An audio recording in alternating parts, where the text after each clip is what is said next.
осы қыркүйек айы жалпы біздің еліміз үшін ғана емес, біздің отбасымыз үшін да бір мерейлі сәттерге толы. Осыдан 70 жыл бұрын дүние есігін ашсам, 62 жыл бұрын мектеп табалдырығын аттадым. Тұңғыш немереміз осы қыркүйек айында дүниеге келіп, маған подарка сияқты болып. Сол қарап отырсақ, 62 жыл бұрын мектеп есігін ашсам, бүгінде біраз өмір белестерінен өтіп, 70-ке де келіппіз. Өмір жолым бірыңғай енді журналистикада және мемлекеттік қызметте өтті ғой. Үлкен кезіндегі қиындықтарды да көрдік. Бірақ жалпы біздің буын, байқап отырсақ, кешегі кеңестік қоғамның қиындықтары, қасіретті кезеңдері болды дейміз. Бірақ біздің бүгін сол соғыстан кейін туғандармен кешегі 70-ші жылдардың ортасына дейін өмірге келгендер үшін, бір ширек ғасырда өмірге келген буын үшін өте бір жақсы кезең болған сияқты. Өйткені сол кезде тегін оқу, тегін медициналық көмек алу сияқты игіліктердің барлығын сол кезде көрдік.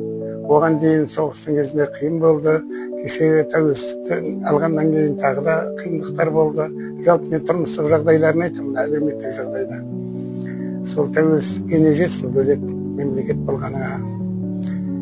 Алда осы қыркүйек айында тағы бір мереке келе жатыр. Мен білуімше отбасы күні деп аталады ғой. Осыдан 2 жыл бұрын ба, сол мерейлі отбасы байқауына отбасымызбен қатысып, ауданнан жолдама берді облысқа. Облыста 1-ші орын алдық. Соның барлығы енді осы бірлескен отбасылық өміріміздің бір нәтижесі.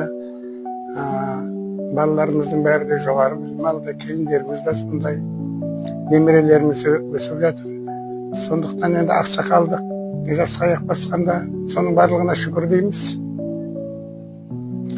Отбасы күні мерекесі құтты болсын баршаңызға. Қасым Аманжолов қазақтың дауылпаз ақыны ғой, соның бір шумақ өлеңі бар. Біздің байтақ еліміз семьялардан құралған, елін сүйер сеніңіз өз семьясын сүйе алған дейді. Әр семьяда түсіністік, бақыт болсын. Әр семья жақсы болса, берекелі болса, сол аймақта береке болады. Сол аймақ берекелі болса, сол аудан жақсы болады.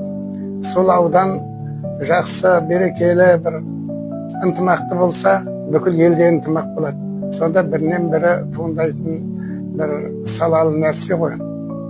Еліміз аман, жұртымыз тыныш болсын.